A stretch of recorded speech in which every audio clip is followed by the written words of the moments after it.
You said what? I'm going to try and bring in. Well, it's not so easy in a way.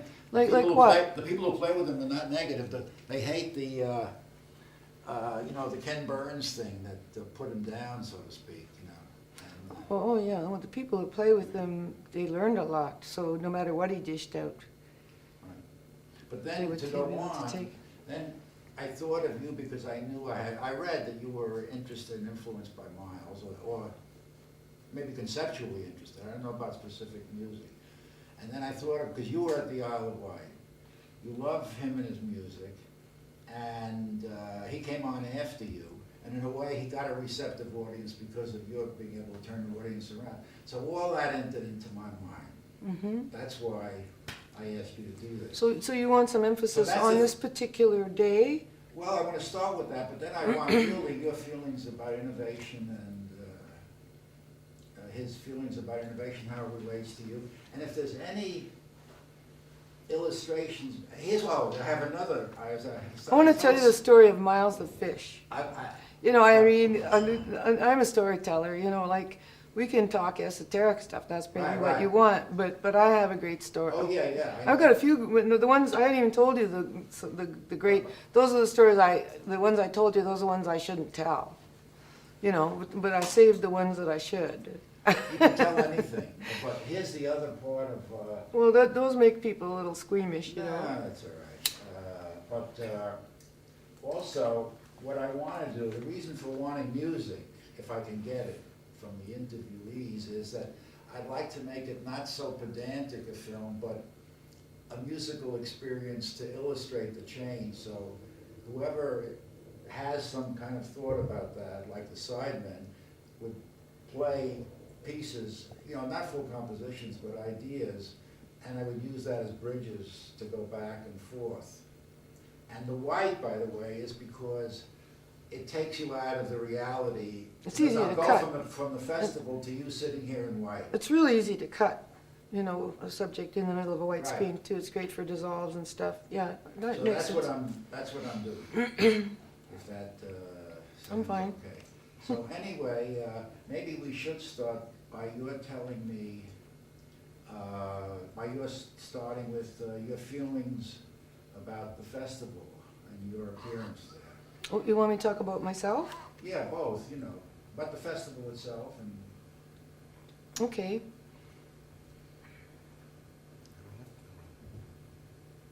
I arrived at the Isle of Wight Festival with my manager and Neil Young. Neil was also managed by Elliot Roberts.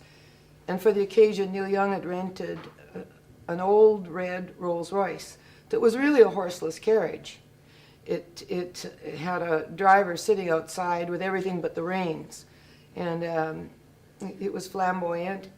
And as we arrived at the Isle of Wight, immediately our manager was arrested for possession of marijuana. And they cheerfully arrested him, they cheerfully locked him up overnight, and they cheerfully took a lot of money off of him. And then the festival began, which was a bit of a disaster. It was the Hate the Performer Festival, mainly because a lot of the performers showed up in elaborate vehicles. There was an expression of wealth taking place among the performers. Donovan brought a gypsy caravan with beveled glass windows. That was my dressing room at this event. And a handful of French rabble-rousers, as I understand it, French students, you know, seemed to be the mean-spiritedness of the dragon, of this enormous crowd.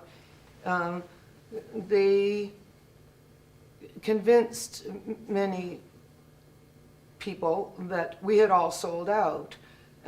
Why they had put their hopes in rock and roll politics, I have no idea. You know, knowing the Pantheon, they shouldn't have put their hopes there anyway. But there seemed to be a time where the music, where the artists and the people were equals, and suddenly everyone was displaying an inequity. They were arriving in these luxury vehicles. So the temperament of the festival was difficult. Acts were pulling out. As your film depicts, there was a lot of money changing, international currency taking place in enormous bowls in the back room, a lot of cursing and swearing, a lot of dead air. I was an acoustic act, you know, standing in front of the mountains of amplifiers that the Who provided, and only a band like the Who could play successfully to that enormous of an audience. In that an audience that big makes a lot of noise, period. You know, they just aren't all wrapped. And so I approached the thing with dread, and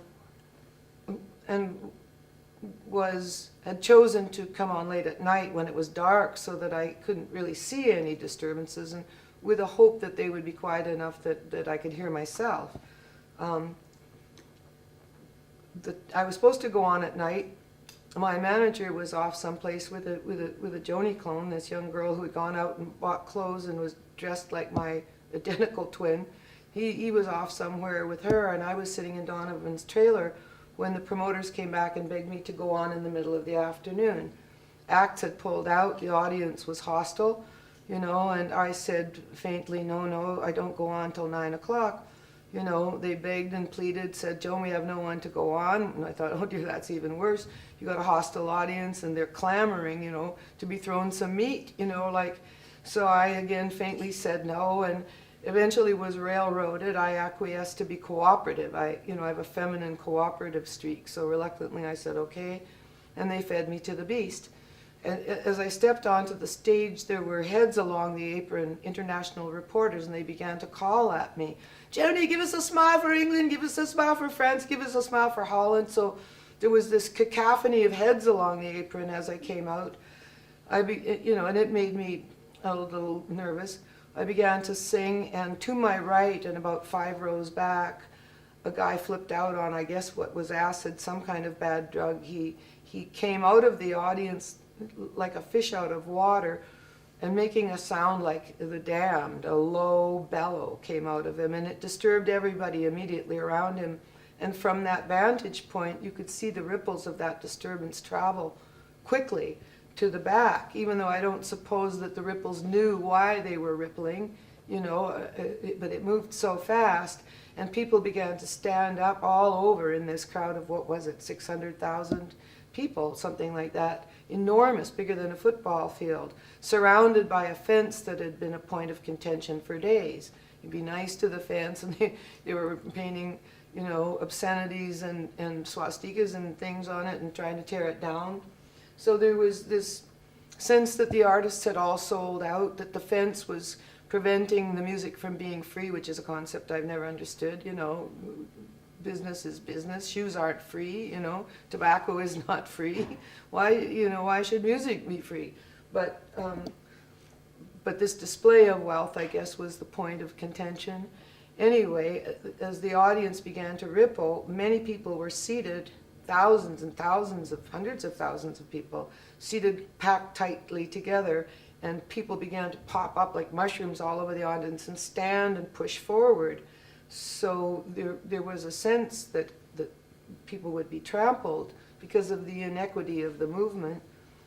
I wanted to run off stage. That, you know, you get your squirt of adrenaline, fight or flight. It seemed like appropriate time to flee, not to stand your ground. The promoters had been standing their ground. They'd tried everything to calm this audience down. They'd yelled at them. They'd pleaded with them. They'd sent in an Anglican minister, you know, who didn't have a hope in hell. And so I sat there really wanting to run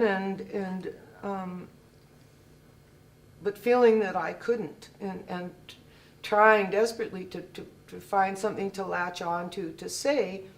It became very emotional, very hurt, very, very mixed emotion, complex emotion. Angry, you know how you act, you know, like ashamed of them in a certain way, indignant. And I'd been 2 weeks before to a Hopi Snake Dance ceremony, and I'd wanted to wear a dress. I was in the company of James Taylor, but James Taylor talked me into wearing my jeans. When we got there, an Indian in a pink shirt came up to us and handed us a piece of paper that said, all women must be wearing dresses. So I was inappropriately attired because of him.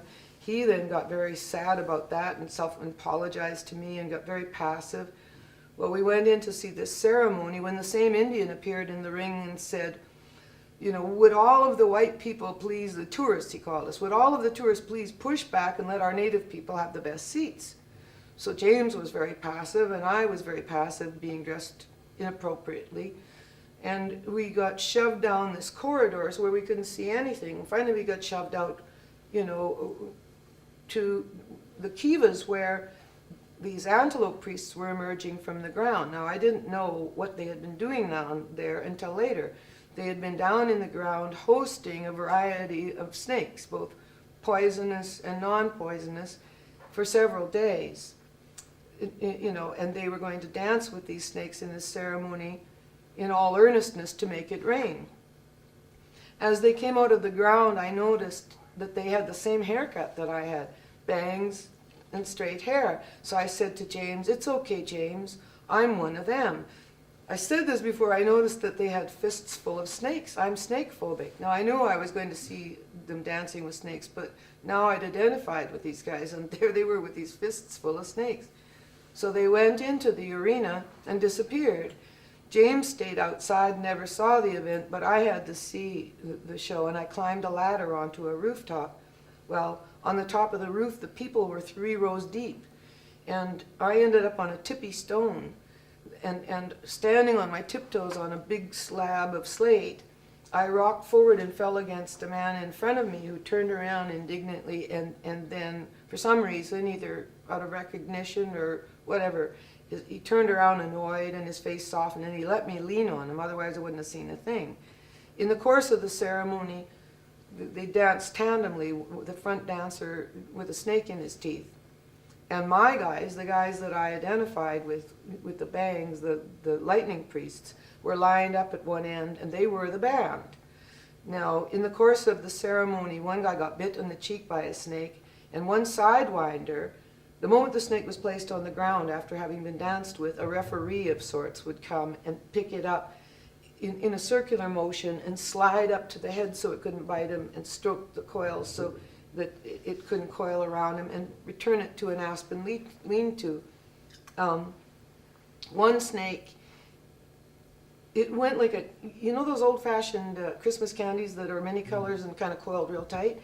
It was loosely coiled, it compacted, it went up on the dry tip of its tail and launched itself at its full height into the tourists. The tourists freaked and screamed and scattered in all directions. And the snake, just before it hit the wall, relaxed in the middle and let gravity take it down. And it ran amok. I looked over at my guys and they didn't miss a beat. So the seriousness and the intent of what they were doing was never disturbed, even in the face of this chaos. So at that moment on stage, this is what flashed before my eyes. So what I said was very cryptic, you know, something about you're acting like a bunch of tourists. I went to a Hopi Snake Dance. I forget the exact words I used, but I was drawing on that experience for strength. Had I not gone there 2 weeks before, I don't know what I would have drawn on, you know.